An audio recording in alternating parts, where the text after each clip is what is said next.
নিশ্চয়ই আপনারা নাম শুনেছেন আবু জেহেলের, চেনেন তো নাকি? একটু বলবেন তো।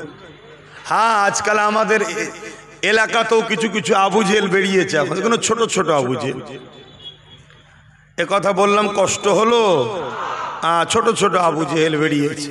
সেদিন বড় আবু জেহেল আমার নবীকে কষ্ট দিয়েছে, এখন ছোট ছোট আবু জেহেলরা নবীর দ্বীনকে কষ্ট দিচ্ছে। এই তো ব্যাপার। সেদিন আবু জেহেল আমার নবীকে মিটাতে চেয়েছে, এখন ছোট ছোট আবু জেহেলগুলো আমার নবীর দ্বীনকে মিটাতে চাইছে। কি গো, মিটাতে দেবে? কথা বলো, ঠিক বলছো? 500-1000-এ বিক্রি হয়ে যাও তো আবার মাঝে মাঝে। হ্যাঁ, মুনাফিকি করতে নাই, ধ্বংস হয়ে যেতে। তা আবু জেহেলের ছেলে ইকরামা একদিন আমার নবী পাক সাল্লাল্লাহু আলাইহি সাল্লাম আসছে, আমার নবী পাককে দেখে থাকতে পারেন। যেমন আমরা ঈদে গলায় গলায় মিলি না, আমার রাসূলুল্লাহকে জড়িয়ে ধরে গলায় গলায় মিলতে শুরু করেছে। বলুন সুবহানাল্লাহ। আবু জেহেলের ছেলে তখন ঈমান আনেনি, বাপের দিকেই তখন। আর আবু জেহেল আইন করেছে, মুহাম্মদ রাসূলের কাছে যে যাবে তাকে কতল করা হবে, মৃত্যুদণ্ড দেওয়া হবে, আইন ঘোষণা। আবু জেহেল তৎকালীন জালিম শাসক ছিল, এখনো যেমন অনেক জালিম শাসক বেরিয়েছে। জলসা মাহফিলে দিন ইসলামের আলোচনা সবাই গেলে জুলুম করে, বিশেষ করে আবার আমার মাহফিল এলে তারা বেশি জুলুম করে। কি, অনেক জায়গার মাহফিলে গেলে কারেন্টের তার কেটে দেয়, শুনছেন তো নাকি? হ্যাঁ, এই সব যারা জুলুম করে অবশ্যই এরা মানুষের উপরে অত্যাচার করেছে। হক্কুন নাস, মানুষের উপরে জুলুম করার জন্য আল্লাহ এদেরকে জাহান্নামে দেবে, কোরআনে আল্লাহ বলেছে। কথা বুঝে আসছে তো ভাইরা আমার? আবু জেহেলের ছেলে আমার রাসূল পাক সাল্লাল্লাহু আলাইহি সাল্লামকে জড়িয়ে ধরেছে, আর এই খবরটা একজন আবু জেহেলের কাছে দিয়েছে। আবু জেহেল, তুমি তো আইন করেছো মুহাম্মদ রাসূলের কাছে কেউ গেলে তাকে মৃত্যুদণ্ড দেওয়া হবে। তোমার ছেলে তো শুধু গেছে তা নয়, তাকে আবার গলায় গলায় আলিঙ্গন করছে, গলায় গলায় মিলছে। কি হবে? আইন কি সবার জন্য সমান না আলাদা? বাস্তবে কি দেখো, আইন সমান না আলাদা? গরিবের ছেলে যদি কারো খেতে শশা চুরি করে খায়, পেটের জ্বালায়, তাকে পুলিশ তুলে নিয়ে যে জেলে ফেলে মারে। আর যারা দেশ চুরি করছে, সমাজ চুরি করছে, তাদেরকে পুলিশ পাহারা দিয়ে নিয়ে যাচ্ছে। আইন সমান না আলাদা? খবরদার সমান বলবেন না। কিন্তু তৎকালীন সময়ে আবু জেহেল বদমাইশ হলো, ওর নীতিটা ঠিক ছিল। এখনকার জালিমদের নীতিও ঠিক নেই। কি এই কথাগুলো মাঝে মাঝে বলছে, অসুবিধা হচ্ছে? ভুল তো কিছু বলছি না, শরীয়তের বাইরে তো কিছু বলছি না। তা আবু জেহেল বলল, আমার ছেলে তো কি হয়েছে, আইন সমান, যাও ওকে কতল না করে ওকে জঙ্গলে গিয়ে বেঁধে দাও, জীব জন্তু পশু পাখিরা ছিঁড়ে ছিঁড়ে খাক ওকে। ইকরামাকে নিয়ে গিয়ে জঙ্গলে বেঁধে দেওয়া হয়েছে। চারিদিক থেকে হিংস্র পশুরা আসছে ইকরামাকে খাবে বলে, কিন্তু এসে কাছে আসছে না, জোর করে ঘিরে সব দাঁড়িয়ে আছে ইকরামার মুখের দিকে তাকিয়ে। ইকরামা বলতে লেগেছে, জঙ্গলের পশুরা আমাকে কেন খাচ্ছ না? আমার মতো হতভাগ্য আর কে আছে? আমার বাবা আমাকে নিজে জঙ্গলের মধ্যে বন্দি করে রেখে গেছে, আমার বাবা নিজে আমাকে মৃত্যুদণ্ডের ঘোষণা দিয়েছে, কেননা মুহাম্মদ রাসূলকে আমি আলিঙ্গন করেছি, গলায় গলায় জড়িয়েছে। মুহাম্মদ রাসূলের কাছে যাওয়ার জন্য ঘোষণা হয়েছে। এ জঙ্গলের পশুরা আমাকে কেন খেয়ে নিচ্ছ না? এই সময় পশুদের মধ্যে থেকে আওয়াজ আসতে লেগেছে, একজন বলতে লেগেছে, ইকরামা অবশ্যই তোমাকে খেয়ে নিতাম, কিন্তু তোমাকে আমরা আর খেতে পারবো না, তোমাকে খাওয়া আমাদের জন্য নিষেধ হয়ে গেছে। কেন নিষেধ হয়ে গেছে? ইকরামা রে, তোমার শরীর থেকে আখিরি নবীর খুশবু বাইর হচ্ছে। আরো জোরে বলুন সুবহান। একরামা কিন্তু ইসলাম কবুল করে না তখন, সে তখন কিন্তু অমুসলিম ছিল, গায়ের ইসলাম ছিল। তারপরও জঙ্গলের পশুরা তাকে খাচ্ছে না কেন? হুজুরকে জড়িয়েছে, হুজুরের শরীরে শরীর লেগেছে, তার খুশবু, হুজুরের খুশবু তার গা থেকে বাহির হচ্ছে। খুব ভালো ধরে বুঝবেন, আমরা বেঈমান নয়, আমরা নবীর ওপরে ঈমান এনেছি, আমরা ইসলাম ধর্মের অনুসারী। আমাদের এখানে যদি হুজুরকে রাখতে পারি, কিয়ামতের দিন জাহান্নামও আমাদের পোড়াবে না। জোরে বলুন সুবহানাল্লাহ। এবার এই কথাটা বললে কেউ যদি বলে উনি কি সার্টিফিকেট নিয়ে বসে আছে নাকি, তুই কপাল ফাটা জাহান্নামে যেতে চাস, জেগে যা, আমরা নবীর গোলাম, ইনশাল্লাহ জান্নাতেই যাব। বলুন না ইনশাল্লাহ। এই আশা করতে আল্লাহ নিষেধ করেছে না? আল্লাহ বলেছে দেবো না? আল্লাহ বলেছে দুই শ্রেণীর মানুষের মাপ নাই, দুই শ্রেণীর মানুষের মাপ নাই। এক যে হক নাশ করে,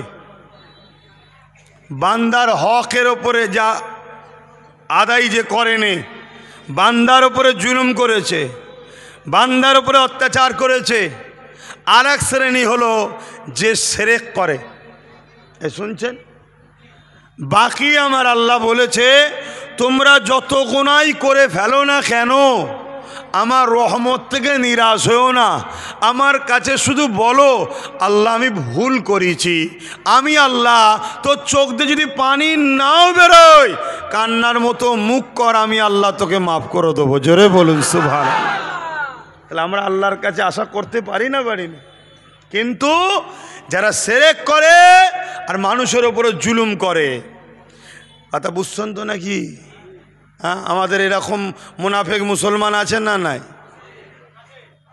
মসজিদে ঠিক মতো পাওয়া যায় কি জানি না, কিন্তু অন্য জায়গায় ফেঁতে কাটতে আগে চলে যায়। এরকম আছে না? নাই।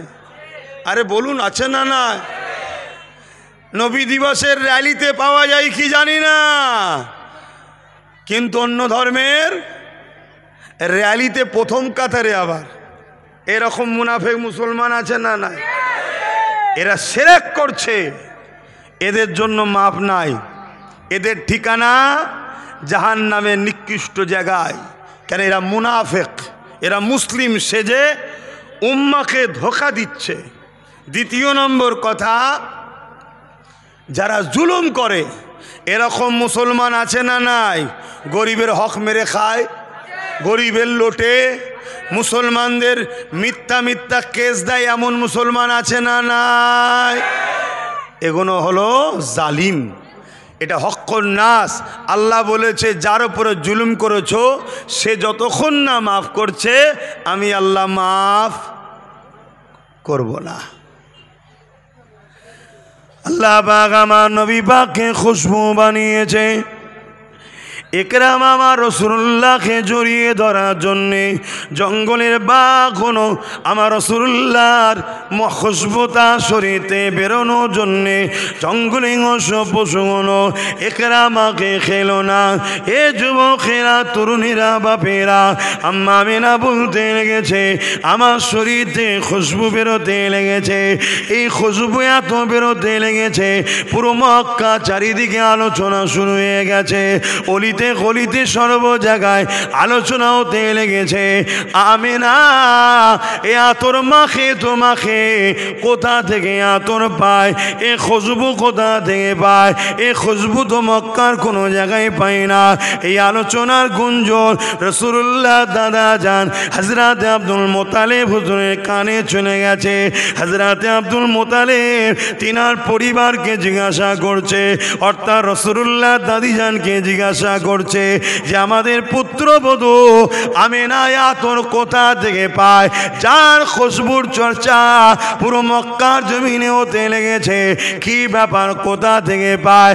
রাসূলুল্লাহ দাদিজান বলতে লেগেছে, হ্যাঁ আমিও আপনাকে বলবো মনে করে, আমি যখন কোন সময়ে আমেনা গোসলখানা থেকে বাহির হয় আর আমি যখন তারপরে ঢুকি, আমি অবাক হয়ে যাই, যেন মনে হয় কোনো আতরের গোডাউনে ঢুকে গেছি।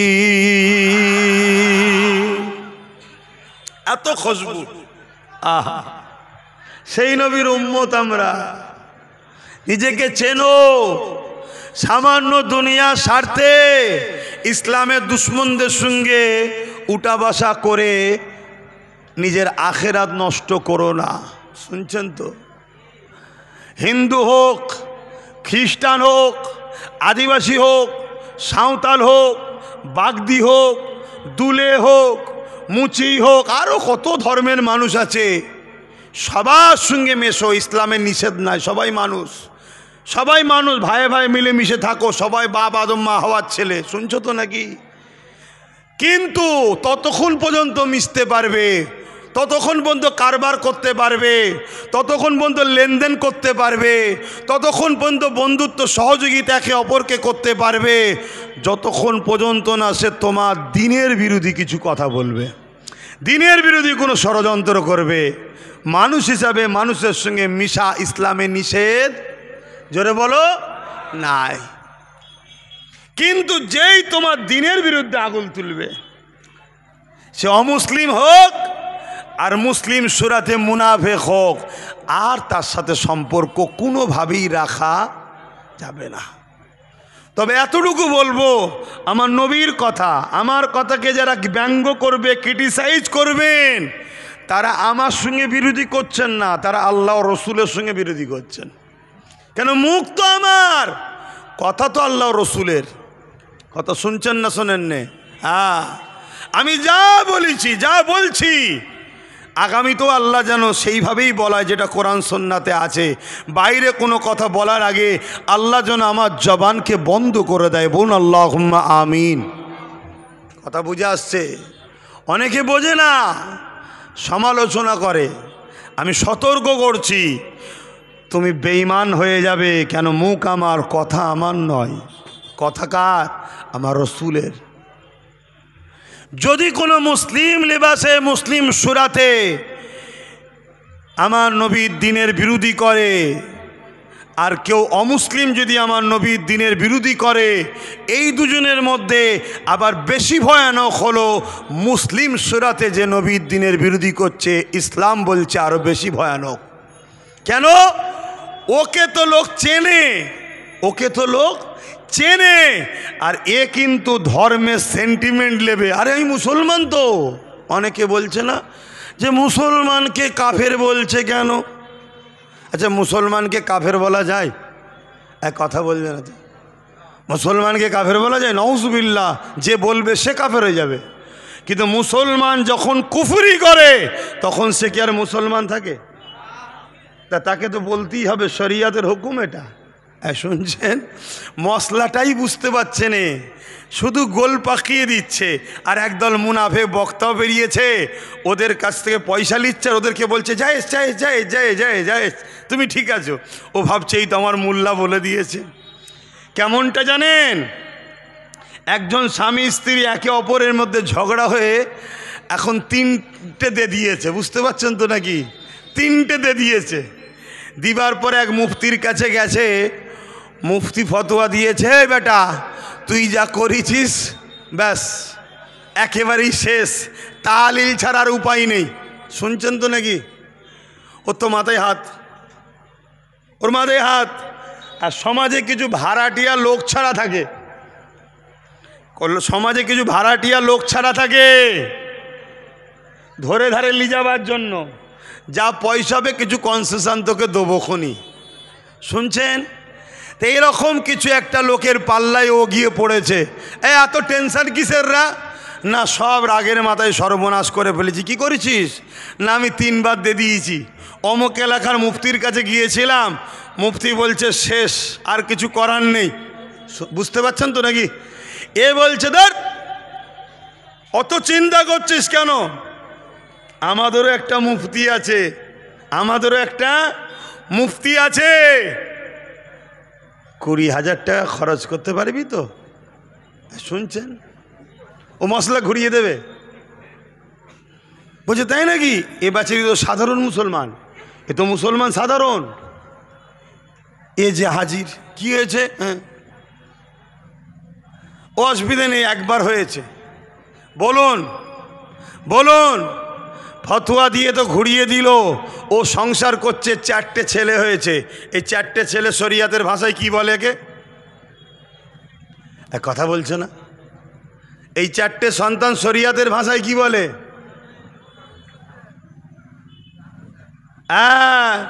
এখন বলুন, এই সন্তান আবার যদি বড় হলে নেতা হয়, এর দ্বারা মসজিদ মাদ্রাসা ইসলাম বাঁচবে?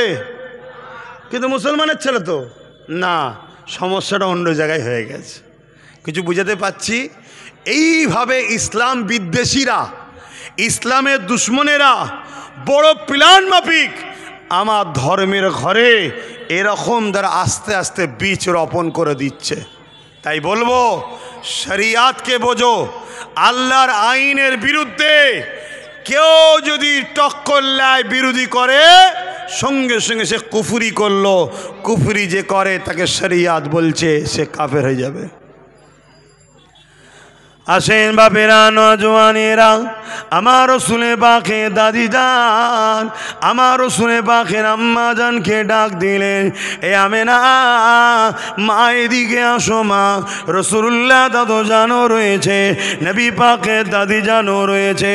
আম্মা আমেনাকে জিজ্ঞাসা করতে লেগেছে, ও আমেনা, সব জায়গায় একটাই চর্চা চলছে, তুমি আতর কোথা থেকে পাও মাকো? আম্মা আমেনা মুখে থুতু জমি ফেললে, সঙ্গে সঙ্গে থুতু থেকে আতরের শিশি ডিব্বা খুললে যেভাবে খুশবু বাইর হয়, ওর মধ্যে থেকে খুশবু বাইর হতে লেগেছে থুতু মোবারক থেকে। ওই সময় আম্মা মেনা বলতে লেগেছে, আমার আব্বা আম্মা, এ আতর আমেনার নয়। কেন? আমেনা কোনো আতর মাখে না, এ আতর হলো যিনি আমার পবিত্র রেহেম মোবারকে রয়েছে, এটা হলো তিনার খুশবু। আরো জোরে বলুন সুবহান।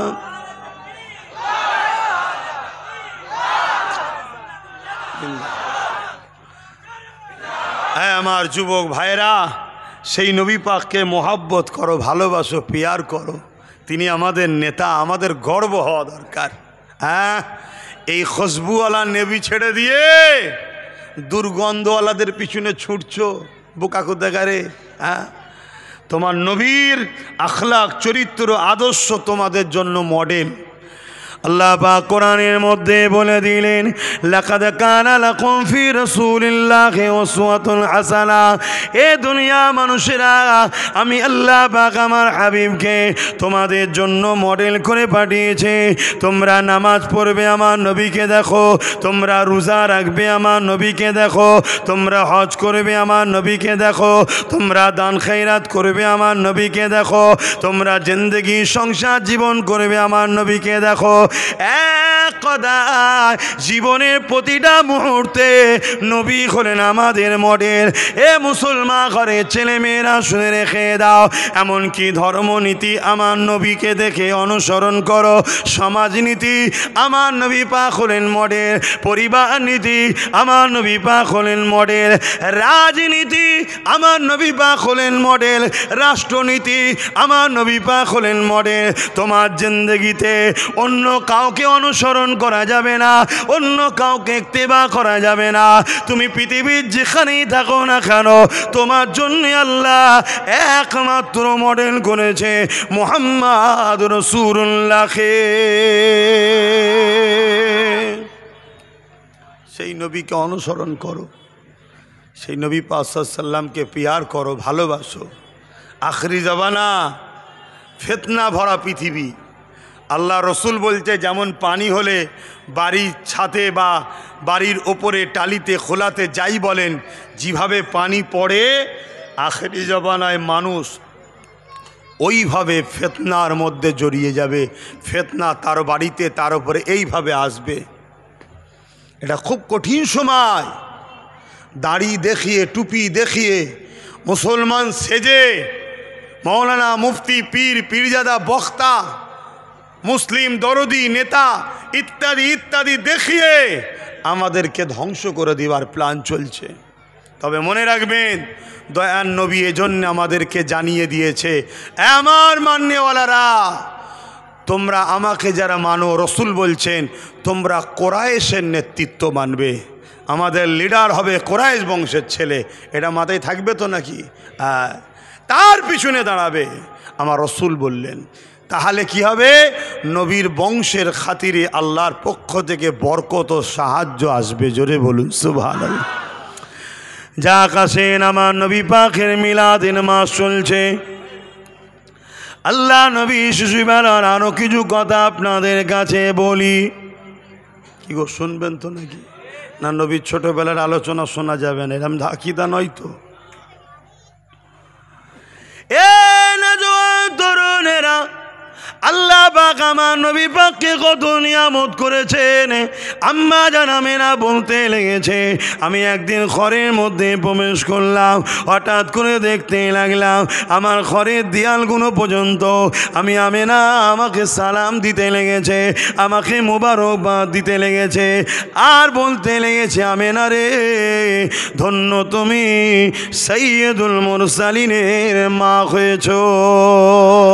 আম্মা আমেনা বলতে লেগেছে, আমি বড় আনন্দে দিন কাটাতে লাগলাম, আমি বড় আশ্চর্য অবাক হতে লাগলাম। এক এক রাত্রিরে এক এক নবী আলাইহিস সালামগণ আমার খবের মধ্যে আসতে লেগেছে, আমাকে এমন করে মোবারকবাদ দিতে লেগেছে, এ আমেনা, তোমাকে আল্লাহ বড় ধন্য করেছে, দোনোজানের সুলতানের মা বানিয়েছে। আম্মা জান আমেনারও বলতে লেগেছে, আমি যখন রাস্তা দিয়ে যেতে লেগেছে, আমি অবাক হয়ে দেখতে লাগলাম পাথরের বালিকোনাগুলো, এমন করে পাথরগুলো আমি আমেনা আমাকে সালাম মুবারকবাদ দিতে লেগেছে। গাছগুলো ঝুঁকে গিয়ে আমি আমেনা আমাকে ইস্তেকবাল করে আমাকে সালাম দিতে লেগেছে।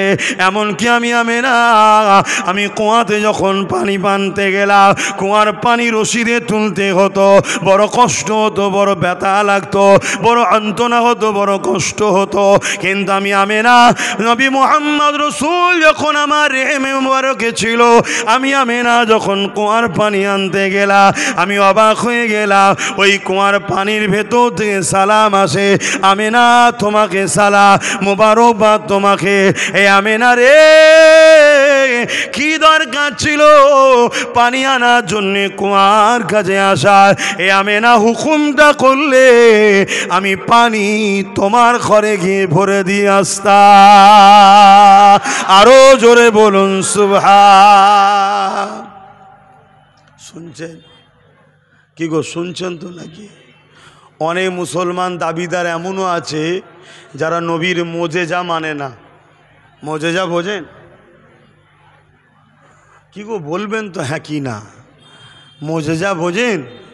মোজেজা হলো এমন কিছু অলৌকিক ঘটনা যেটা নবীদের দ্বারা আল্লাহ ঘটায়। নবীদের দ্বারা আল্লাহ ঘটায় সামনের ব্যক্তিকে আজিজ করার জন্য, একে বলা হয় মোজেজা। আর অলিদের দ্বারা এমন কিছু অলৌকিক ঘটনা ঘটায় আল্লাহ, যেটাকে বলা হয় কারামত। মনে থাকবে, মোজেজা হক, কারামত হক, অস্বীকারী ইসলাম থেকে বেরিয়ে যাবে। শুনছে? তাহলে আম্মা আমেনা হুজুরকে পানি থেকে আওয়াজ আসছে, আমেনা, হুকুম করলে ঘরে গিয়ে ভরে দিয়ে আসতাম পাত্র। জোরে বলুন সুবহানাল্লাহ। এটাই কি আশ্চর্য হচ্ছেন? একটু হ্যাঁ কি না বলেন? আশ্চর্য হচ্ছেন? তাহলে এর বিষয়ে আর একটা দলিল আপনাদের দিয়ে যায়। আমার নবী পাক সাল্লাল্লাহু আলাইহি সাল্লাম 40 বছর বয়সে নবুয়াতের এলান করলেন। নবী 40 বছর বয়সে নবী হয়েছে এমনটা নয়, নবী তো তখন নবী ছিল যখন কোনো কিছুই আল্লাহ বানায়নি। জোরে বলুন সুবহানাল্লাহ। কেউ যদি বলে 40 বছর বয়সে নবুয়াত পেয়েছে, নবী হয়েছে, অবশ্যই সে গোস্তাখে রসুল, ইসলাম থেকে বেরিয়ে যাবে। শুনছেন? এগুলোই তো আকিদা, এগুলোই জানতে হবে। কেন আল্লাহ নবী বলেছে 72 দল জাহান্নামে যাবে, তাদের মসজিদও থাকবে, নামাজও থাকবে, তাদের মাদ্রাসাও থাকবে, শিক্ষাও থাকবে, তাদের রোজাও থাকবে, হজও থাকবে, দান খায়রা সবই থাকবে। রসুল বলছে তারপরও তারা জাহান্নামে যাবে। শুনছেন? অনেকে তো এমনও বলে ফেলছে, আমার বিরোধী করতে গিয়ে অনেকে এমনও বলে ফেলছে কে জান্নাতে কে জাহান্নামে যাবে আল্লাহ ছাড়া কেউ জানে না, বলছে নবীও নাকি জানে না। মানে আমার বিরোধী করতে গিয়ে ও নিজে বেঈমান, জাহান্নামের টিকিট কাটছে, হুঁশই নাই। তোর আমাকে পছন্দ হয় না, আমার ওপরে রাগ হচ্ছে, আমার বিরোধী করছিস, আলাদা বিষয়, তো একটু ভাষাটা বুঝে বল। কথা বুঝে আসছে না? নয়, খুব সাবধান। আর মনে রাখবেন, আব্বাস সিদ্দিকী নিজের জন্য প্রতিবাদ করে না, আমার বাপকে, মাকে, পরিবারকে, দাদুকে, ভাইদেরকে কত গালিগালাজ সমাজের একদল মুসলিম সুরাতে মুনাফিক নেতারা করছে না, করেনি। তাদের পক্ষ দিয়ে কোনোদিন প্রতিবাদ আমি করিনি। কিন্তু আমার রসুলের দিনের ব্যাপারে যদি কেউ আঘাত দেয় তখন প্রতিবাদের দরকার আছে না নাই? তখন প্রতিবাদ করাটা হলো ফরজ, করতেই হবে। কথা মাথায় ঢুকছে? এই জায়গাটা মনে রাখবেন। তো ভাইয়েরা আমার, আমার রসুল পাক সাল্লাল্লাহু আলাইহি সাল্লাম বলেন আমার উম্মত দাবিদারদের মধ্যে 73টা দল হবে, 72 দল জাহান্নামে যাবে, একটা দল জান্নাতে যাবে। আল্লাহ নবী সাহাবা হুজুরদের বললেন 72 দলে নামাজ, রোজা, দাড়ি, টুপি, হজ, যাকাত, দান, খায়রাত সব থাকবে, এরপরও তারা জাহান্নামে যাবে। কেন? তাদের অন্তরে আল্লাহ নবীর হাইয়া, আদব, প্রেম, সম্মান থাকবে না। শুনছেন তো নাকি? এজন্যে বলে যায় আমার নবী পাককে মহব্বত করেন। আল্লাহ নবী নবুয়াতের ঘোষণা করে দিলেন, দুনিয়ার মানুষকে এলান করে দিলেন আমি মুহাম্মদ আল্লাহর প্রিয়ত রসুল। এই ঘোষণার পরেতে চারিদিকে আওয়াজটা পৌঁছে গেল, দলে দলে মানুষ আমার নবী পাকের হাতে হাত ধরলে, ইমানের কালেমা পড়তে লাগলে, আবার বিশ্ব জুড়ে আমার নবী পাকের বিরোধী হতে লাগলো। এ যুবকেরা, তরুণেরা, এ নবী পাকের গোলামেরা, এমন সময় একটা ব্যক্তি এসে অমুসলিম আমার নবীকে বলতে লাগলো, আপনি যে নবী বলছেন আমাকে কিছু মুজিজা করে দেখান, কিছু দেখান। আল্লাহ নবী এমনি করে তাকালেন, তাকিয়ে দেখতে লাগলেন দূরে একটা বড় গাছ রয়েছে।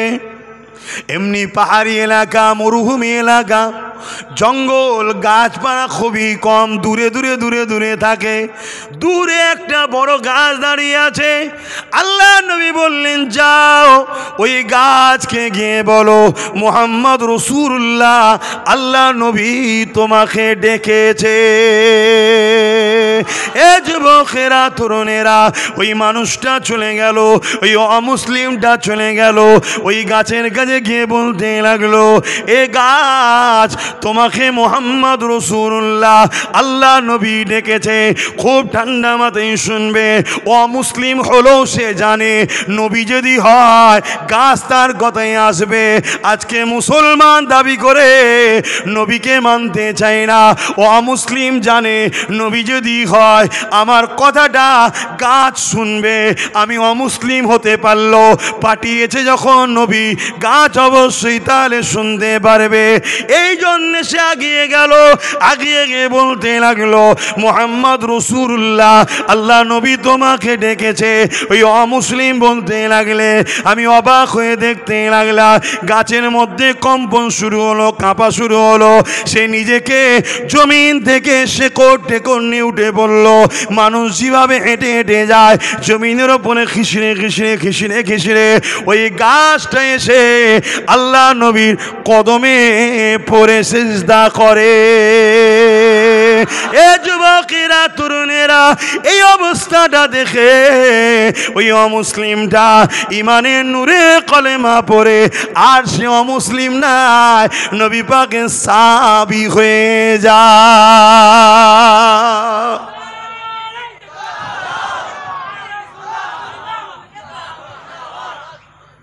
এখানে কয়েকটা কথা। একটা অমুসলিম তার কথা গাছ শুনল কি করে? এই শুনছেন, নবী ডাকবে আসবে, এটা স্বাভাবিক ব্যাপার, কেন আল্লাহ নবীদের পাওয়ার দিয়েছে। গাছটাকে তো নবী গিয়ে ডাকে না, গাছটাকে গিয়ে অমুসলিম বলছে। দ্বিতীয় নম্বর, সেই অমুসলিমের ভাষা মানুষের ভাষা গাছ বুঝলো কি করে? তোমার এই সায়েন্সের ব্রেন কাজ করবে না এখানে। কেন? সায়েন্স তো 150 বছরের, এটা আল্লাহর কুদরত এখানে কাজ করছে। জোরে বলুন সুবহানাল্লাহ, আরো জোরে বলুন সুবহানাল্লাহ। কথা মাথায় শুনছেন? আমার নবী পাক সাল্লাল্লাহু আলাইহি সাল্লামের মুজিজা একে বলা হয়। একে কি বলা হয়? মুজিজা। আল্লাহ নবীর দ্বারা ঘটাচ্ছে। তাহলে বলুন, একটা অমুসলিম গাছকে ডাকছে, মোহাম্মদ রসুলের দোহাই নবী ডেকেছে, তার কথা শুনে গাছ চলে আসছে। মোহাম্মদ রসুলের আম্মাজান যদি বলে এ পানি আসো, মোহাম্মদ রসুলের মা বলছি সৈয়দুল মুরসালিনের আমার রেহেম মুবারকে আছে, পানি উঠাতে কষ্ট হবে, আনতে কষ্ট হবে, পানি আসবে না? এটাই তো আমাদের আদব, এটাই তো আমাদের প্রেম, এটাই তো আল্লাহর কুদরতের ওপরে ভরসা আমাদের। কেন সব কিছু কার ক্ষমতায় হয়? হ্যাঁ, আল্লাহর ক্ষমতায়। বাবেরা, নওজওয়ানেরা, তরুণেরা, আমার রাসূলুল্লাহ চাচা যান আবু তালেব বলতে লেগেছে, এ মুহাম্মদ সাল্লাল্লাহু আলাইহি ওয়াসাল্লাম, আমি আপনাকে খুব ভালোভাবে চিনি। কেন শিশুবেলা থেকে আপনাকে লালন পালন করছি, ছোটবেলা থেকে দেখছি। এইভাবে আমার নবী পাকে শিশুবেলার কথা নবী পাকে চাচা যান আবু তালেব শোনাতে লেগেছে। এই শোনাতে শোনাতে বলতে লেগেছে, এ মুহাম্মদ সাল্লাল্লাহু আলাইহি ওয়াসাল্লাম, একদিন আপনি ছোটবেলায় পূর্ণিমা চাঁদ উঠেছে, খোলা আকাশের নিচে আপনাকে শুইয়ে রেখেছে। আমি আবু তালেব আপনাকে দেখতে এলাম, হঠাৎ করে আসমানের দিকে নজর পড়ে যায়। আমি অবাক হয়ে দেখতে লেগেছি, ওই চাঁদ জমিনের দিকে নেমে আসতে লেগেছে। এ যুবকেরা, তরুণেরা, যে আল্লাহ পাক চাঁদ বানিয়েছে, সেই আল্লাহ পাকই চাঁদকে সীমাটতে পারে, ছোট করতে পারে। সেই আল্লাহ পাকই চাঁদকে জমিনে নামাতে পারে। এ ক্ষমতা আমার আল্লাহ পাকের আছে না নাই? এ নওজওয়ানেরা, তরুণেরা, আবু তালেব বলতে লেগেছে, আমি দেখতে লাগলাম চাঁদ নেমে আসতে লেগেছে। আস্তে আস্তে আস্তে আস্তে আপনার এত কাছে চলে এসেছে। আপনি যে দুলনাতে দুলেছিলেন, আমার মনে হচ্ছিল চাঁদটা যেন আপনার ওপরে পড়ে যাবে। তাই আমি আবু তালেব চিৎকার দিয়ে উঠলাম, চিৎকার দিয়ে চোখ বন্ধ করে আওয়াজ দিয়ে উঠলাম। কিছুক্ষণ পরে চোখ খুলে আমি অবাক হয়ে গেলাম। আমার রসুল বললেন, কি দেখতে লেগেছিলেন চাচা? ওই সময় বলতে লেগেছিলেন, এ মুহাম্মদ সাল্লাল্লাহু আলাইহি ওয়াসাল্লাম, আপনি শিশুবেলায় দুলনায় দুলে দুলে হাত পা লাড়ালাড়ি করতেছিলেন, আর আপনার হাত পা লাড়ালাড়ি ইশারাতে ওই চাঁদ সে যেন আপনাকে এমন করে লড়ে লড়ে যেদিকে ইশারা করেন সেদিকে যায়। চাঁদ যেন আপনাকে খেলা দেখাতে লেগেছে। আরো জোরে বলুন সুবহান। যে রাসূলুল্লাহর উংলির ইশারায় শিশুবেলায় চাঁদ লড়ালড়ি করে, ডান দিকে ইশারা করলে ডান দিকে যায়, বাঁ দিকে ইশারা করলে বাঁ দিকে যায়, সেই রাসূলুল্লাহকে লিডার বলে মানো, নেতা বলে মানো, দ্বিতীয় কাউকে মেনো না। শুনছো তো নাকি? হ্যাঁ। আর সেই নবীর রাস্তায় যারা চলবে তাদের পাশে দাঁড়াও, তাদেরকে সহযোগিতা করো। সে ধর্মনেতা হোক আর রাজনেতা হোক, যারা আমার নবীর দিনের পক্ষে নয় এবং বিরোধী করে, তাদের সঙ্গে কোনোভাবে সম্পর্ক, সে ধর্মনেতা হোক আর রাজনেতা হোক, রাখা যাবে? আওয়াজ দিয়ে বলুন। আর যদি রাখো, কিয়ামতের দিন নবীর শাফাতের আশা করো না। কেন? তোমার গাফলতির জন্যেই আজকে তোমার নবীর দিনের উপরে আঘাত দেওয়া হচ্ছে। তোমার গাফলতির জন্যেই আজকে মসজিদ মাদ্রাসাগুলোকে বোলডুজার দিয়ে ভাঙা হচ্ছে। পুরো দেশ জুড়ে চলছে। অন্য অন্য রাজ্যে চলতো শুনতাম, আজ পশ্চিম বাংলাতেও মাদ্রাসা ভাঙা হচ্ছে, পশ্চিম বাংলাতেও মসজিদের ওপরে আঘাত দেওয়া হচ্ছে, পশ্চিম বাংলাতেও জুলুম অত্যাচার ইসলামের ওপরে শুরু হয়েছে। এইটা দোষ আমাদের দোষের কারণে আজকে এই সুযোগ সুবিধা, এই জুলুম অত্যাচার ইসলামের ওপরে হচ্ছে। অতএব কিয়ামতের দিন মুখ কিন্তু আল্লাহর কাছে দেখাতে হবে। কিয়ামতের দিনে কোনো নবীরাও আল্লাহ পাকের কুদরতির সামনে কথা বলার ক্ষমতা রাখবে না। নবীরাও নফসি নফসি করবে কিয়ামতের দিনে। কানা মিকদারু 50,000 সানাতিন, 50,000 বছর। আদম নবী থেকে ঈসা নবী পর্যন্ত সমস্ত নবীরাও নফসি নফসি নফসি নফসি নফসি, আমার কি হবে, আমার কি হবে, আমার কি হবে। শুনছ যুবক, দুনিয়াদারি করতে হবে, সংসার করতে হবে, কারবার করতে হবে, ব্যবসা করতে হবে, রাজনীতি করতে হবে, রাষ্ট্রনীতি করতে হবে, নিষেধ ইসলামে নয়। কিন্তু তোমার ব্যবসায় 2 নম্বরই যেন না হয়, তোমার কারবারে সুদ ঘুষ হারাম যেন না ঢুকে যায়, তোমার সংসার নীতিতে বেজাতি কালচার যেন না ঢুকে যায়, তোমার রাজনীতিতে ইসলামের দুশ্মন যেন শক্তিশালী না হয়ে যায়। এটা তোমাকে মাথায় রাখা দরকার আছে না নাই? এখন হুঁশ করে চলো। আমার ডিউটি আমার ভালোবাসার মানুষকে আমি বুঝাচ্ছি, শুনছেন তো নাকি? যে আমার ভালোবাসার মানুষ নয় সে আমার কথা নেবে কি না নেবে তার ব্যাপার, কিন্তু আমার ভালোবাসার মানুষের উদ্দেশ্য করে আমি বলবো না যে ভাইয়েরা আমার এদিকে যেও না জাহান্নাম, আব্বারা এদিকে যেও না জাহান্নাম, মায়েরা বোনেরা এজিদের দিকে যেও না জাহান্নাম, হোসাইনের দিকে থাকো, বলবো না? এজিদকে এজিদ একটা অত্যাচারী স্বৈরাচারী জালিম শাসকের নাম। আজকেও যদি কেউ এজিদ হয়, আমার মা আমার বাপ আমার বোনকে বলবো না যে জাননে ওদিকে জাহান্নাম আছে, ওদিকে জাননে, বলবো না?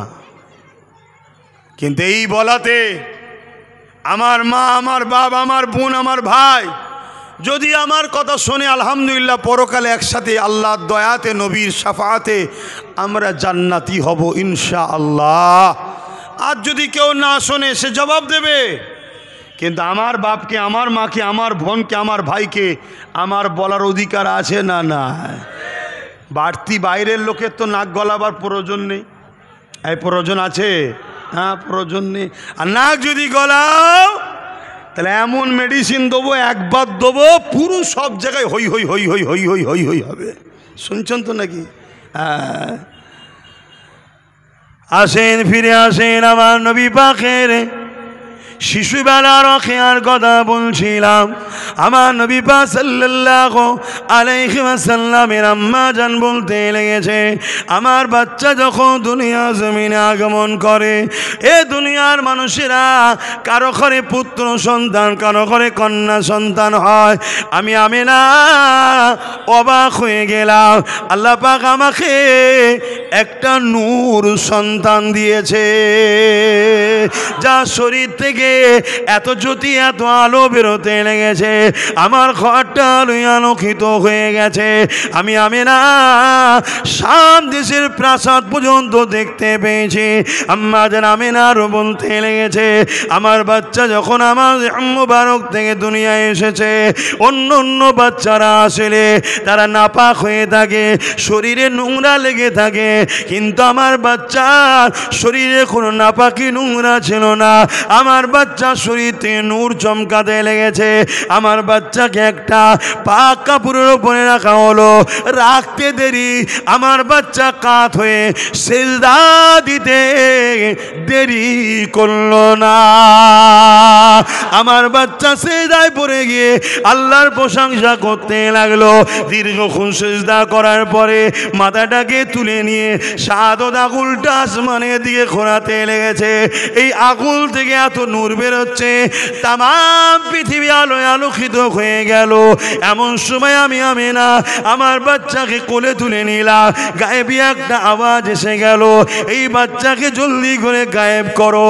আমি দেখতে লাগলাম কুয়াশা ঢুকতে লেগেছে, আমার ছাদ ফেটে গেল, কুয়াশা ঢুকতে লেগেছে, আমার ঘরটা অন্ধকার হয়ে গেল, আমার বাচ্চা গায়েব হয়ে গেল।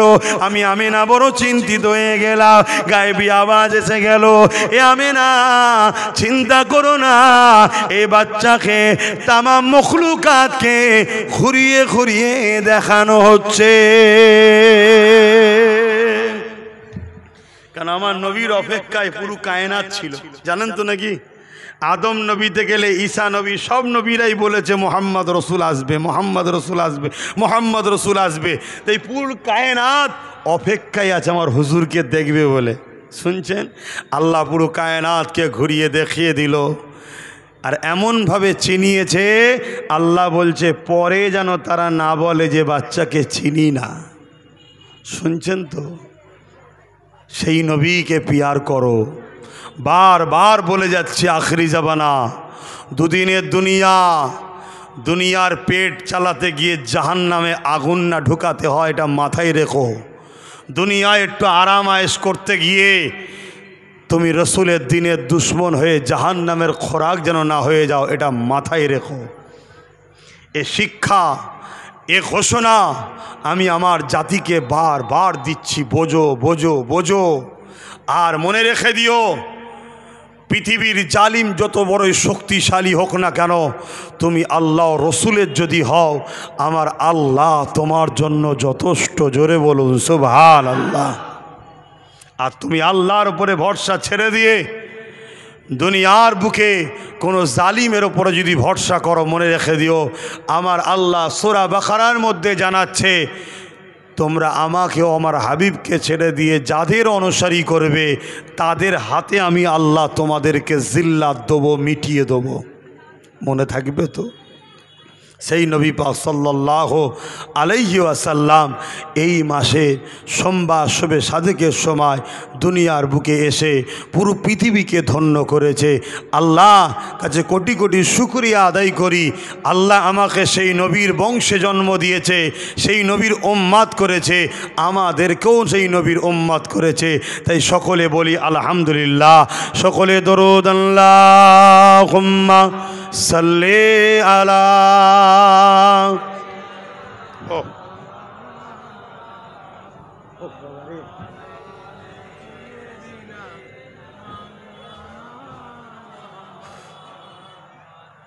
फलक के नज़ारों, ज़मीं के बहारों, खुशी सब मनाओ, हुजूर आ गए हैं, हुजूर आ गए हैं, हुजूर आ गए हैं, हुजूर आ गए हैं, हुजूर आ गए हैं।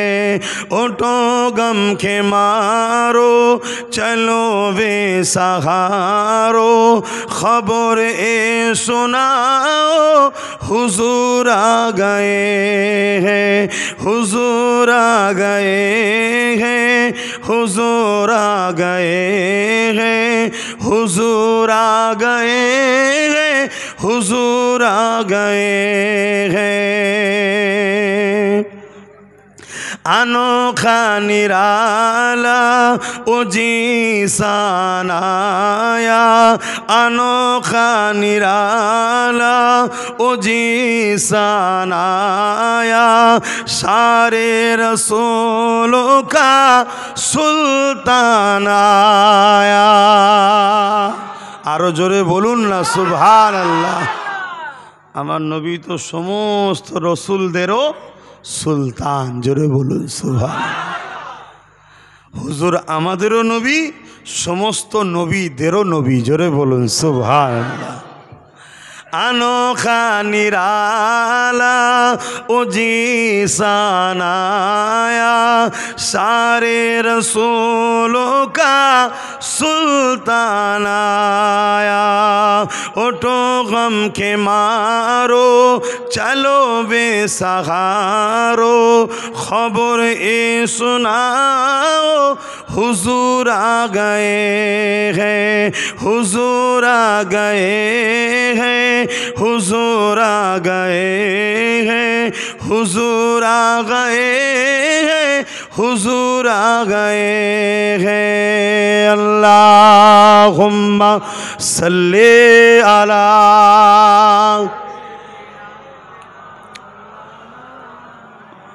जोरे जोरे वाला आले सैयदना।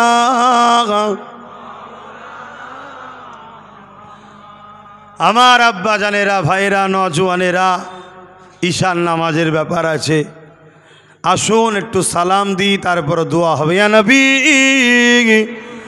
সালাম।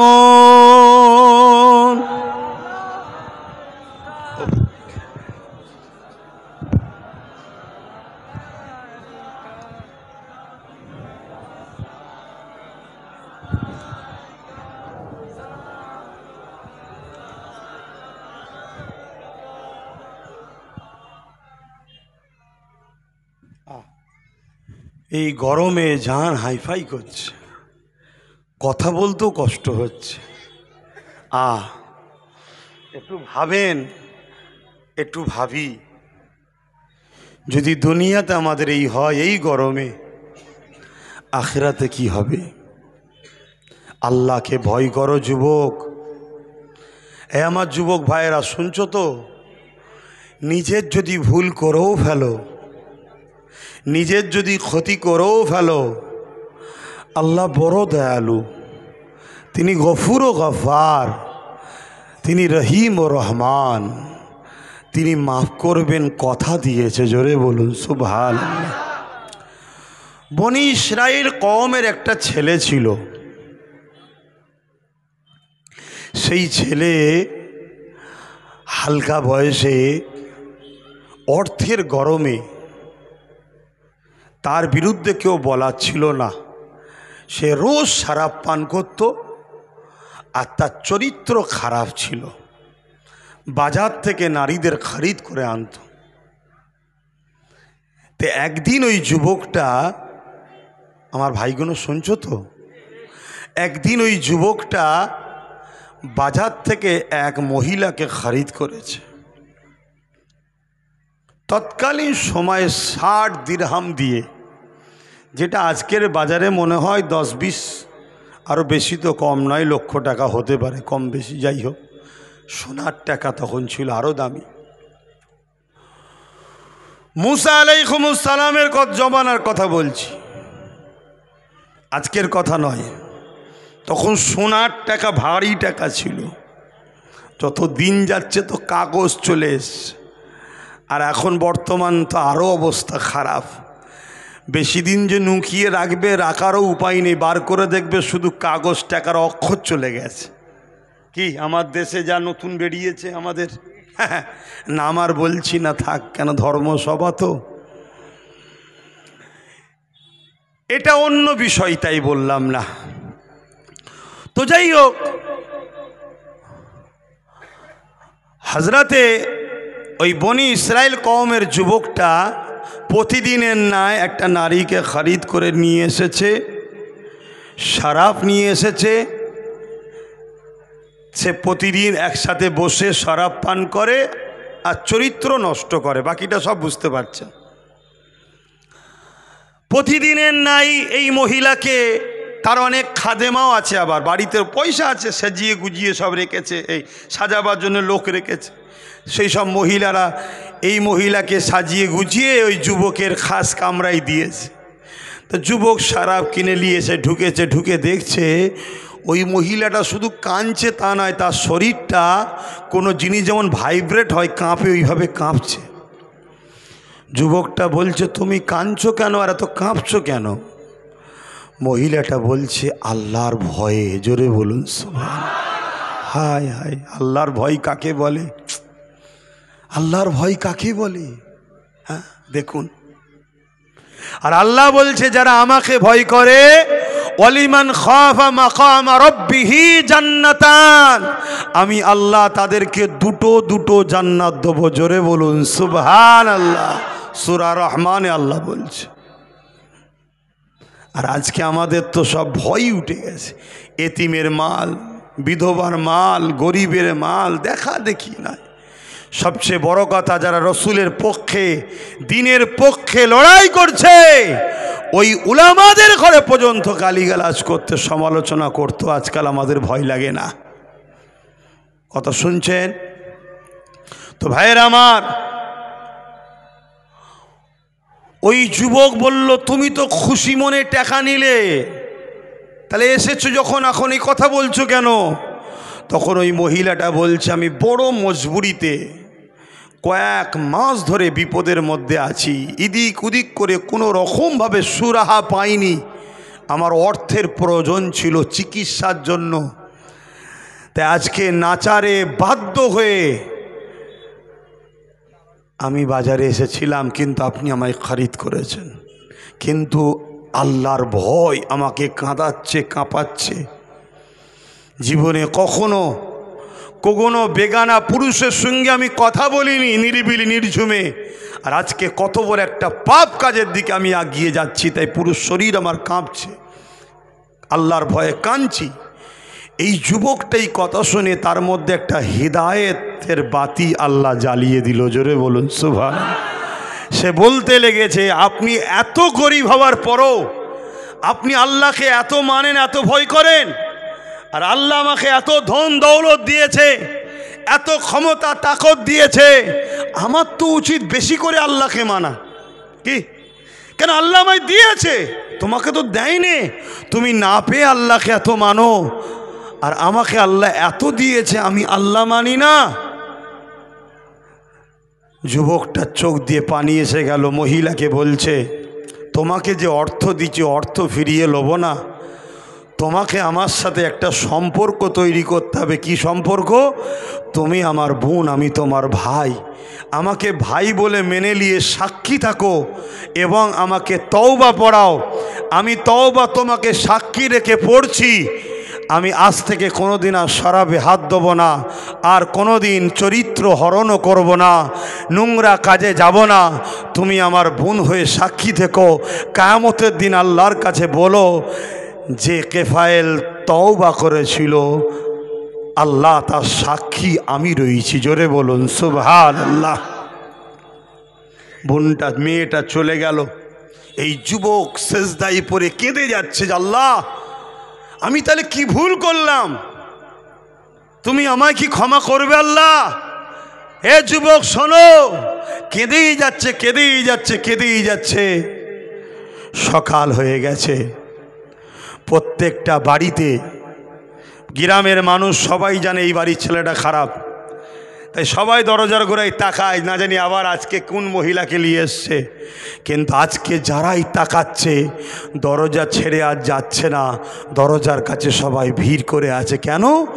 গায়েবীভাবে তার দরজায় ফারিস্তা দ্বারা আল্লাহ লিখিয়ে দিয়েছে, এই যুবক কেফায়েল তওবা করেছে গত রাত্রিরে, তওবাকারীকে আল্লাহ বড় পছন্দ করে। অতএব আল্লাহ এই কেফায়েল যুবকের ওপরে খুশি হয়ে গেছে, এ তওবা করেছে। যারা যারা এর জানাজায় শরীক হবে, আল্লাহ তাদেরও গুনাহ মাফ করে দেবে। জোরে বলুন সুবহানাল্লাহ, আরো জোরে বলো সুবহানাল্লাহ।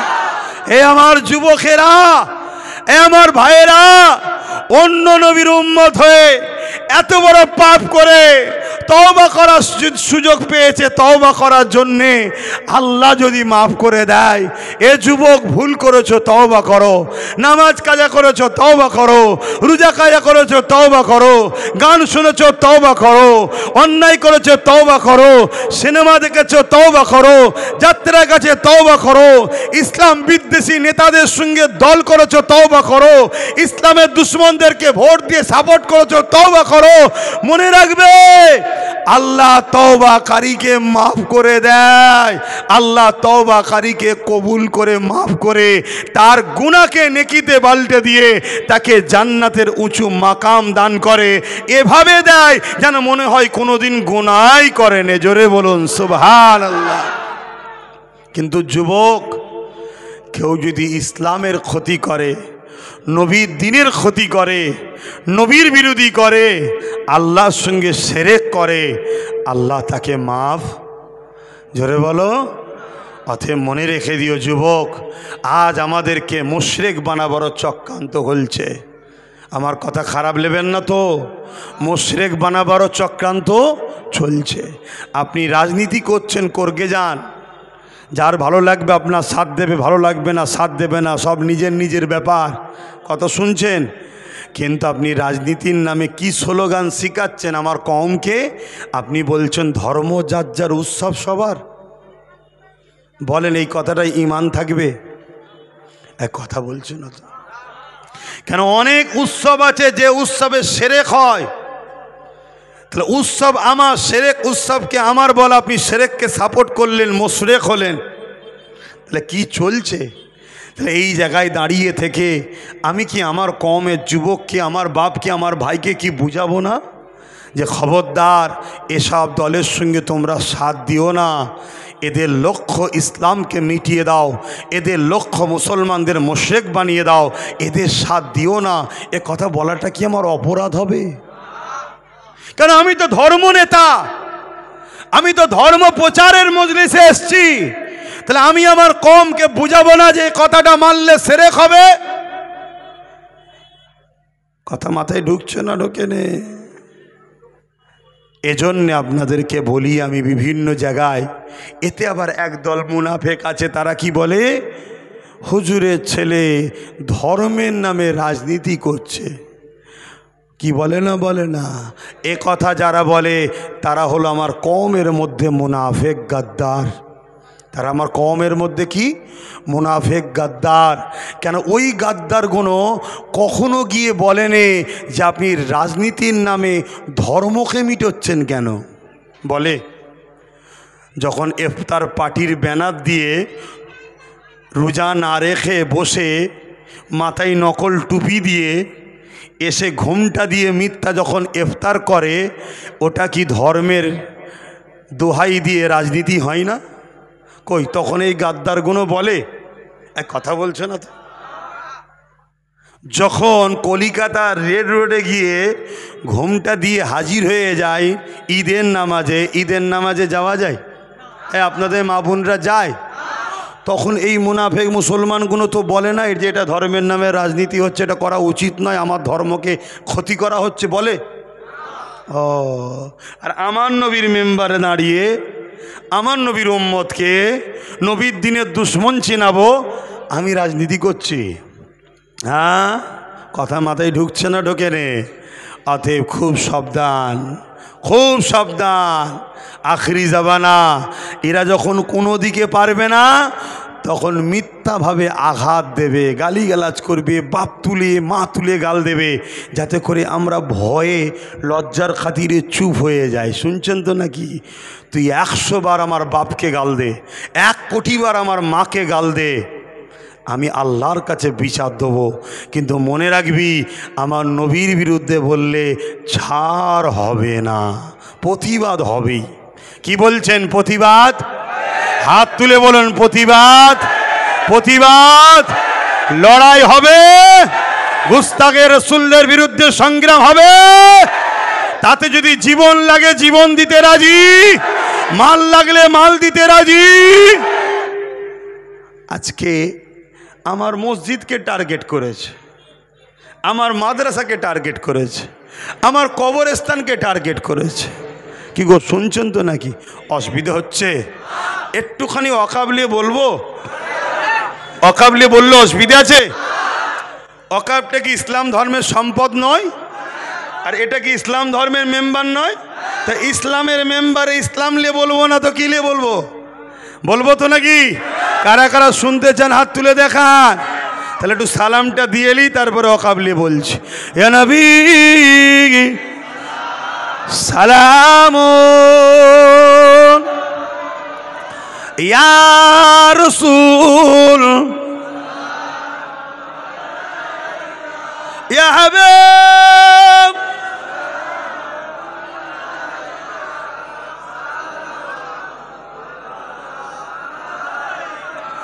কঠিন হাসরের দিনে কি আছে মোদের কপালে গুনাহগার উম্মাহ আত আপনার লইবেন সঙ্গে এ মাহশরে নবী সালাম ইয়া রাসূল ইয়া হাবিব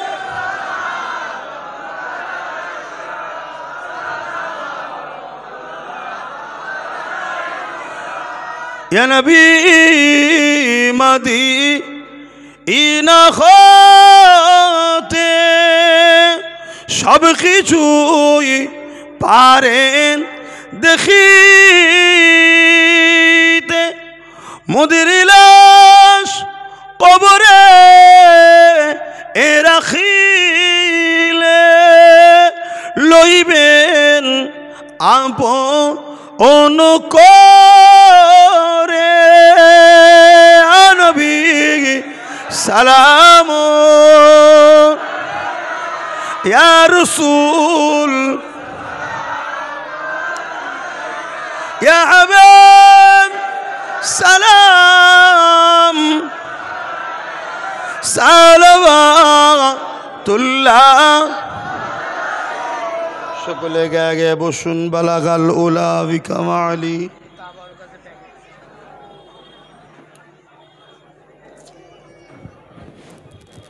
দরুদ শরীফ আল্লাহুম্মা সাল্লি আলা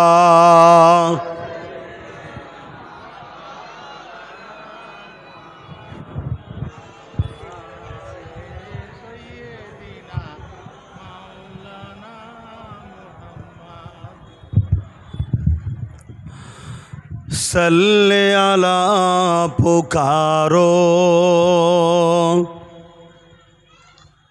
सरकार आ गए हैं सल्ले अला पुकारो सरकार आ गए हैं उठो बेसहारो सरकार आ गए हैं अल्लाहुम्मा सल्ली अला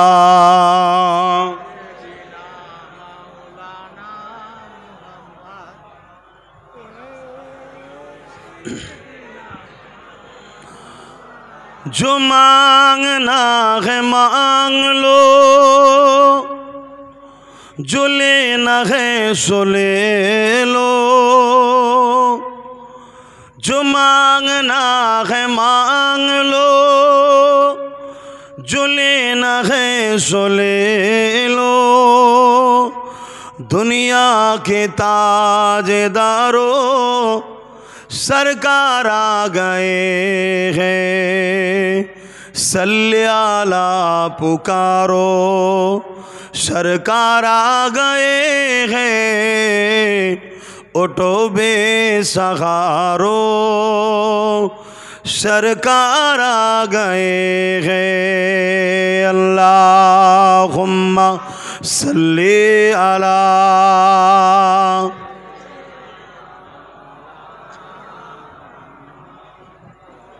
ढेके दे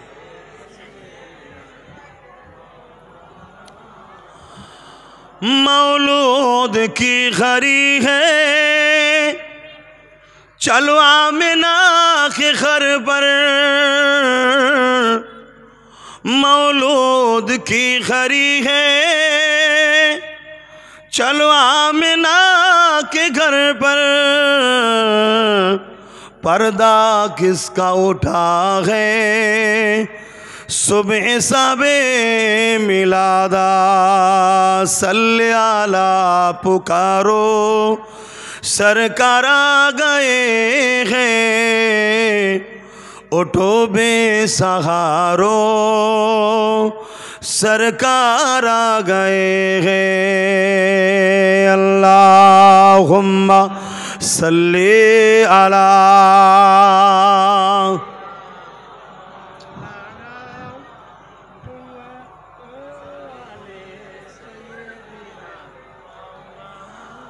আমার বাপজানেরা ভাইরা মনে রাখবেন,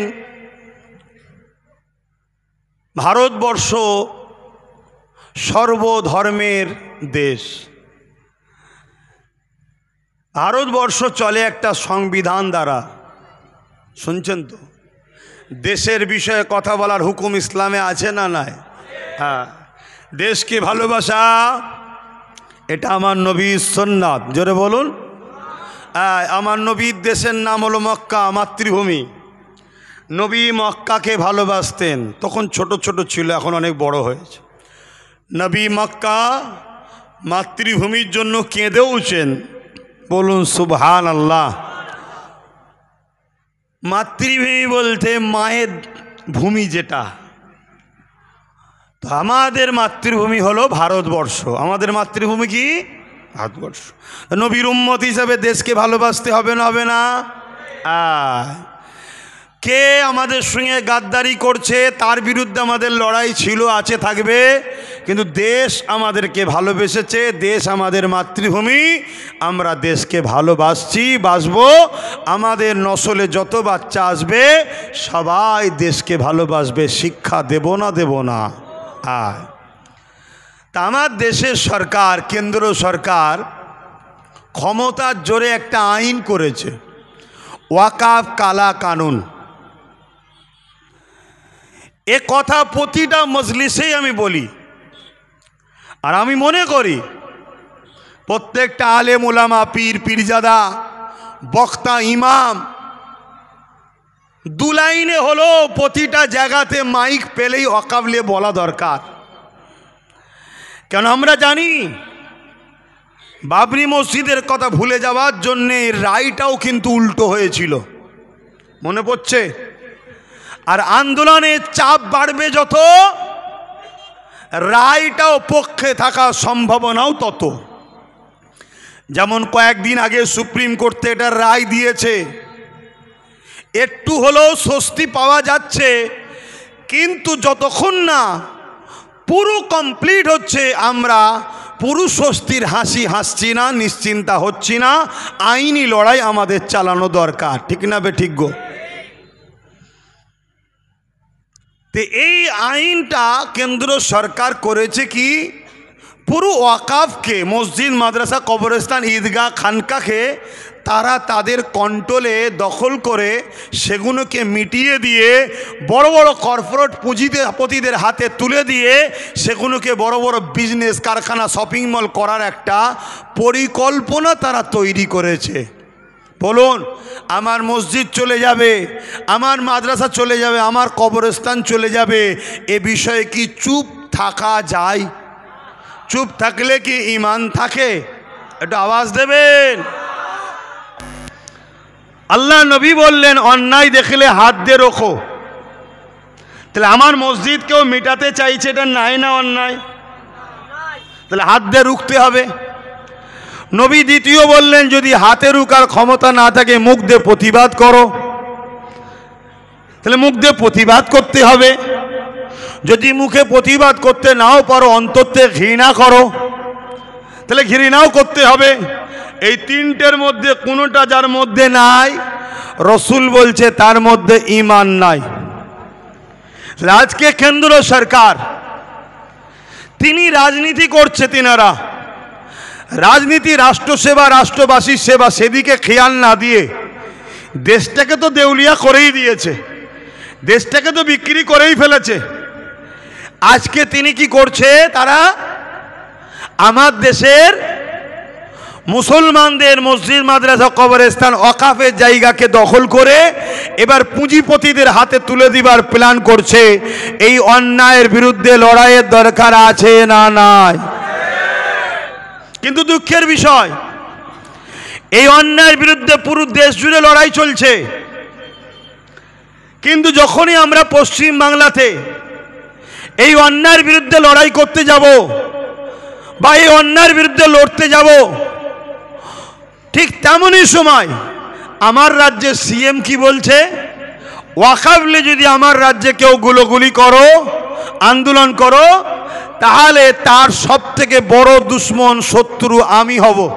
বলেছে না বলে না? ঠিক এমন কথা কেন্দ্র সরকার মসজিদ ভাঙবে, পশ্চিমবাংলার মুসলমান বিরোধী করতে পারবে না। কেন্দ্র সরকার মাদ্রাসা ভাঙবে, পশ্চিমবাংলার মুসলমান তোমরা বিরোধী করতে পারবে না। যদি করো তাহলে সব থেকে বড় দুশ্মন আমি হব। বলুন, রাজ্য সরকারের এই কথাটা ইসলাম বিদ্বেষী হ্যাঁ আর না? জোরে বলুন, যারা হ্যাঁ বলছেন হাত তুলে দেখান, যারা হ্যাঁ বলছেন হাত তুলুন। তাহলে আপনারা স্বীকার করছেন তো? হাত লম্বা করে তুলে রাখুন। স্বীকার করছেন তো নাকি? তাহলে কেন্দ্র সরকার ইসলামের বিরুদ্ধে, রাজ্য সরকারও ইসলামের বিরুদ্ধে, হ্যাঁ কি না? তাহলে বলুন, ইসলামের বিরুদ্ধে করবে, মসজিদ মাদ্রাসার ক্ষতি করবে, শরিয়াত বলছে তার বিরুদ্ধে হাত দিয়ে লড়ো। যদি হাতে ক্ষমতা না থাকে মুখ দিয়ে প্রতিবাদ করো, মুখে যদি ক্ষমতা না থাকে ঘৃণা করে দূরে সরে যাও। এই তিনটের মধ্যে কোনোটা যদি না থাকে তার মধ্যে ঈমান নাই। আজকে কেন্দ্র সরকারকে যেমন আমরা প্রথম থেকেই ত্যাগ করেছি, সবাই জানে কেন্দ্র সরকার ইসলামের দুশ্মন, জানে না? জানে না, অর্থাৎ প্রকাশ্য দুশ্মন। কিন্তু রাজ্য সরকার বন্ধু সেজে দুশ্মন। আমরা সবাই এর পাশে দাঁড়িয়েছিলাম, লক্ষ কোটি মুসলমানের পাশে দাঁড়িয়েছিল। আজকে মুসলমানদের ক্ষমতায় এসে আজকে সে তার আসল রূপটা দেখাচ্ছে। এই জায়গায় দাঁড়িয়ে থেকে আমি আব্বাস সিদ্দিকী নবীর হাদিস তোমাদেরকে জানাই, মসজিদের দুশ্মন, মাদ্রাসার দুশ্মন, কবরস্থান, ঈদগাহ, খানকার দুশ্মন।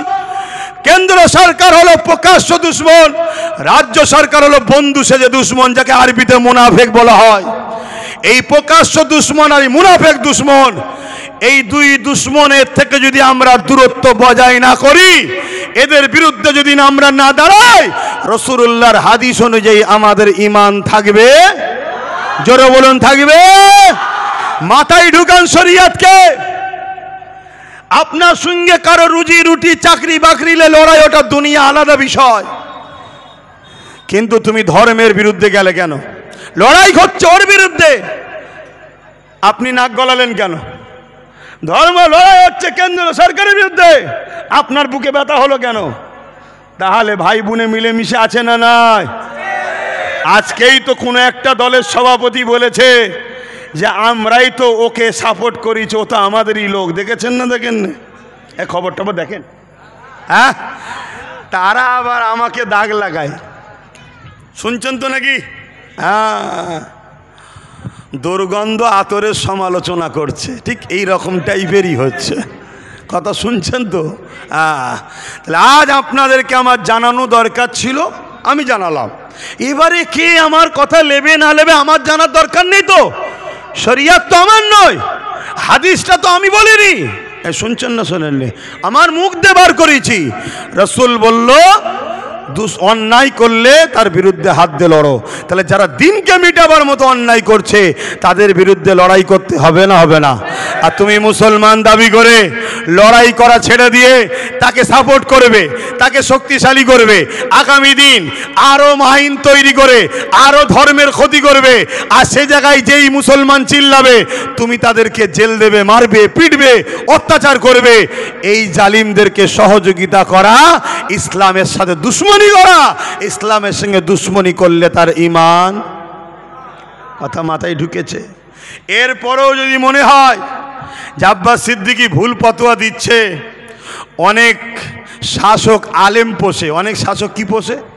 আর জোরে বলবেন তো। হতভাগা আকবরের নাম শুনেছেন তো? আলেম পুষত। তা আমাদেরও অনেক আছে আলেম পোষে।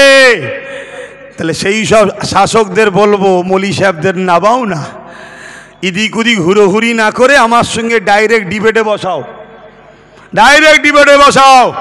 আমি জানতে চাই মসজিদ মাদ্রাসার বিরুদ্ধে যারা, তাদেরকে সাপোর্ট করা ইসলামে হালাল না হারাম, এ ফতোয়া দিক তারা।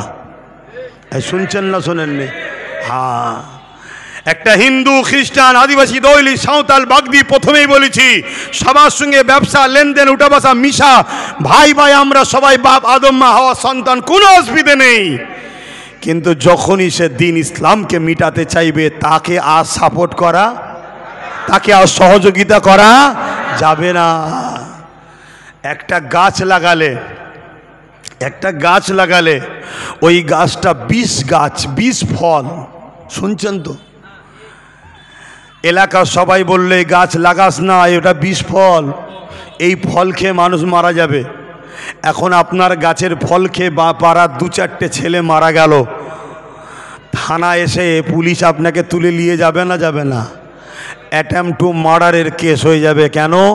আপনি 20 ফল লাগালেন কেন? শুনছেন তো নাকি? তাহলে আজ আমরা ক্ষমতায় আনছি একটা কাউকে, আর সে ক্ষমতায় এসে আমার মসজিদ মাদ্রাসাকে ভাঙতে চাইছে। এই তো দুর্গাপুরে আমার বাংলায় বোলডুজার দিয়ে মাদ্রাসা ভেঙে দিল। এই তো শাসকই বলেছে কি, মাদ্রাসা রাস্তার কুকুরের বাচ্চাকে মিড ডে মিল দেওয়া হবে, মাদ্রাসার ছেলেকে মিড ডে মিল দেওয়া হবে না। এই যে শাসকের মাদ্রাসার ছেলেদের উপরে ঘৃণা, মাদ্রাসার ছেলেদের করে জঙ্গি ভাবা, মাদ্রাসার ছেলেকে উপরে ঘৃণা করা, এটা তো ইসলাম বিদ্বেষীদের কাজ। কথা শুনছেন না শোনেননি? এরপরেও আমি দেখছি এই শাসকের বিরুদ্ধে বলার জন্য কিছু মুসলিম উলামাদের ঘরে বাজারে নাবানু হয়েছে, তারা আমার বিরোধী করছে। এটা হলো এদের ভাড়াটিয়া মৌলী সাহেব। বুঝতে পারছেন তো নাকি? খুব ভালো করে শুনবে হাদিসটা। মান আহাব্বা লিল্লাহ ওয়া আবগাদা লিল্লাহ ওয়া আতা লিল্লাহ ওয়া মানআ লিল্লাহ ফাকাদ ইসতাকমালাল ঈমান। ভালোবাসতে হবে আল্লাহর জন্যে, আত্মীয়তা করতে হবে আল্লাহর জন্যে, দুশ্মনী করতে হবে আল্লাহর জন্যে, বিচ্ছেদ হতে হবে আল্লাহর জন্যে। তারাই হলো প্রকৃত ঈমানদার, তারাই ঈমানের মজা পায়। জোরে বলুন সুবহানাল্লাহ। আজ আমি লড়ছি খোদার ঘরের জন্য, অর্থাৎ আল্লাহর জন্য। আজ আমি লড়ছি মাদ্রাসার জন্য, অর্থাৎ আল্লাহর জন্য। আজ আমি লড়ছি কবরস্থান ইসলামের পেহচান, অর্থাৎ আল্লাহর দ্বীনের জন্য। আর আমার বিরোধী যারা করছে, তারা কার জন্য করছে? এ কথা মাথায় ঢুকছে? তারা দুনিয়ার জালিম শাসকদের অর্থ খেয়ে আমার বিরোধী করছে। অতএব এই জায়গায় আপনাদেরকে মাথায় রাখতে হবে। এখন শেষ কথা, ওয়াকাফের স্বার্থে, দেশের স্বার্থে, মানুষের অধিকারের স্বার্থে আগামী দিন কলিকাতায় যদি আমি ডাক দিই, আমার খবর পেয়ে গাঁটের পয়সা খরচ করে আপনারা কারা কারা যেতে রাজি আছেন, একটু আল্লাহকে সাক্ষী রাখবেন। ধোকা দিচ্ছেন না তো? ধোকা দিচ্ছেন না তো? আত্মাবান কেন? আমি বর্ষাটা কেটে যাক, তারপরে একটা প্রস্তুত লব। কথা বুঝে আসছে? সবাই একত্রিত হব ইনশাআল্লাহ বলুন। তবে আমার ভয় হয় আমার প্রোগ্রামকে মিথ্যা মিথ্যা প্রচারও চালাতে পারে অনেকে। তাই আপনারা নিশ্চয়ই আমার নম্বর জানেন। এলাকায় যারা আমার সংগঠন আহলে সুন্নাত ওয়াল জামাতের দায়িত্বে আছে, তাদেরকেও চেনেন। বা প্রতি জুম্মার দিন, আগামীকাল যেমন আবার লাইভে বসবো সন্ধ্যে 7টা 7:30টায়, প্রতি জুম্মার দিন লাইভে বসি, ওই লাইভে দেখবেন। এখন আমি দোয়া করব। দোয়া করার আগে আপনাদেরকে একটা ছোট্ট সজাগ করব। সেই সজাগটা হলো কি, ওলামাদের ওপরে এহেনত করলে কুফরি হয়। ওলামাদের ওপরে এহেনত করলে কি হয়? আল উলামা এহেনতুল কুফরুন, কুফরি করা হয়। শুনছেন তো নাকি? কোন উলামা? যারা আল্লাহ রসুলের পক্ষে কথা বলে। কথা মাথায় থাকবে তো। সেই জায়গায় নতুন একটা অ্যাপ বেরিয়েছে, AI। কি অ্যাপটার নাম? AI। এত মারাত্মক ভাইরাস এটা, আগামী দিন পুরো পৃথিবীকে কন্ট্রোল করবে। ওই দিকে যাচ্ছে এই AI। এত মারাত্মক অ্যাপস, হুবাহুব আপনার মতো দেখতে, আর আপনার কণ্ঠ, আপনার কথা হুবাহুব বার করে দিচ্ছে, শুনছেন তো নাকি? অতএব খুব ষড়যন্ত্র চলছে। দেখা যাবে বড় বড় আলেমদের মুখ থেকে এমন কথা বার করবে যেটা আমার নবীর বিরুদ্ধে, ইসলামের বিরুদ্ধে। আপনি ভাববেন হুজুর তো বলছে, সাধারণ মানুষ মেনে নেবেন। কথা বুঝে আসছে না? না, এটা একটা পরিকল্পনা চলছে, বা মিথ্যা মিথ্যা প্রচার করবে, আপনি সেটাকে সন্দেহ করে আপনার ইমানের ক্ষতি হবে। তাই আপনাকে বলবো, আমার ওপরে বিশ্বাস আছে কার কার একটু হাত তুলে দেখাবেন। বিশ্বাস করেন, হাত নাবান। তাই একটু ধৈর্য ধরুন, একটু সাথ দেন, ধৈর্য ধরুন, সাথ দেন। কোনো রকম যদি সন্দেহ হয়, যে কোনো জুম্মায় দরবারে যাবেন, ডাইরেক্ট কথা বলবেন, বা প্রতি জুম্মায় সন্ধ্যের পর PABS লাইভে বসি এবং আমার নামে একটা পেজ অফিস চালাই, পীরজাদা MD আব্বাস সিদ্দিকী, ওই পেজে লাইভ দেখুন, প্রশ্ন করুন, উত্তর দেবো, পেয়ে যাবেন। খবরদার চক্রান্তের শিকার হবেন না, চক্রান্তের শিকার হবেন না। একদল ভয় দেখাবে, আর একদল বলবে আয় ঘরে আয়, আমি বাঁচাবো, ঘরে আয় বাঁচাবো, ঘরে আয় বাঁচাবো। ঘরে ঢুকিয়ে তালা মেরে না খেয়ে শুকিয়ে শুকিয়ে দোদগে দোদগে মারবে। প্রকাশ্য মারাটাও মারা, দোদগে মারাটাও মারা। বলুন তো, প্রকাশ্যে মারার থেকে দোদগে মারাটাই কষ্ট বেশি না কম? এইটাই হলো ষড়যন্ত্র। বাজারে দুটো দোকান, একটা ভেজ একটা নন ভেজ, মালিক একটা। তাহলে ভেজ দোকানে ভিড় হলে লাভ কার, আর নন ভেজে ভিড় হলে লাভ কার? জোরে বলুন। অতএব একই মালিকের এটাই চলছে, একটা ভেজ একটা নন ভেজ, একটা কট্টরপন্থী একটা সেকুলারপন্থী। কট্টরপন্থী লিখছে কট্টর গুণকে, আর সেকুলারপন্থী গুণ মুসলিম দরদি সেজে আমাদেরকেও জড়ো করে নিয়ে এক জায়গাতেই করে রেখেছে। কথা মাথায় ঢুকছে? অতএব আসুন, নিজের বাচ্চার ভবিষ্যৎ দিনের জন্য আমাদেরকে অন্যায়ের বিরুদ্ধে সংগঠিত হতে হবে। এখন আমি দোয়া চাইব, আসুন সকলে তওবা পড়ি। বিসমিল্লাহির রহমানির রহিম। আল্লাহ তাআলা যাবার সময় দেবেন, এখন দিয়ে দেবে, দিয়ে দাও, তাবরুক আছে, আবার দিয়ে দাও, সামনে থেকে দিয়া শুরু করো। বাপ ভাইরা, সত্যি করে বলুন না, আমার কথায় কেউ কষ্ট পেচ্ছেন নাকি? তাহলে বলুন বিসমিল্লাহির রহমানির রহিম। আল্লাহ তাআলা, আমি জানা অজানা, ইচ্ছা ও ইচ্ছা সকল গুনাহ হইতে তওবা করিতেছি। আস্তাগফিরুল্লাহ রাব্বি মিন কুল্লি জামবি ওয়া আতুবু ইলাইহি। আশহাদু আল্লা ইলাহা ইল্লাল্লাহু ওয়াহদাহু লা শারীকা লাহু ওয়া আশহাদু আন্না মুহাম্মাদান আবদুহু ওয়া রাসূলুহু। লা ইলাহা ইল্লাল্লাহ মুহাম্মাদুর রাসূলুল্লাহ সাল্লাল্লাহু আলাইহি ওয়াসাল্লাম। 5 ওয়াক্ত নামাজ পড়বেন, 1 মাস রোজা রাখবেন, বাপ মার খেদমত করবেন, হালাল খাবেন, হারাম থেকে দূরে থাকবেন, বড়দের সম্মান ছোটদের স্নেহ করবেন, দেশকে ভালোবাসবেন, রাজনীতি করুন, এমন লোকের সঙ্গে করুন তার দ্বারা ইসলামের যদি উপকার না হয়, না হোক গে যাক, ইসলামের ক্ষতি যেন না করে। যে ক্ষতি করবে তার সাথে রাজনীতি নয়, তাকে তালাক ডিভোর্স দিতে হবে, তবেই তুমি ইমানদার মুমিন। মনে রেখে দিও, গুনার মাপ আছে, অন্যায়ের মাপ আছে। ইসলামের ক্ষতিকারক, ইসলামের দুশ্মনদের সহযোগীকারী, এদের মাপ নাই। কথা মনে থাকবে? এ যুবক, যত ভুলই হয়ে যাক, রোজ আল্লাহর কাছে তওবা করবে, আল্লাহ মাফ করে দেন, আল্লাহ মাফ করে দেন, আল্লাহ মাফ করে দেন। কি কেউ বলতে পারবে না যুবক? হ্যাঁ, কিন্তু মনে রাখবে, সব ভুলের মাপ হয়। সামনে থেকে দিয়া শুরু কর না বাবা, দিতে দিতে চলে যা না, তাহলে আমার দোয়া চাইতে সুবিধা হবে। ওহ।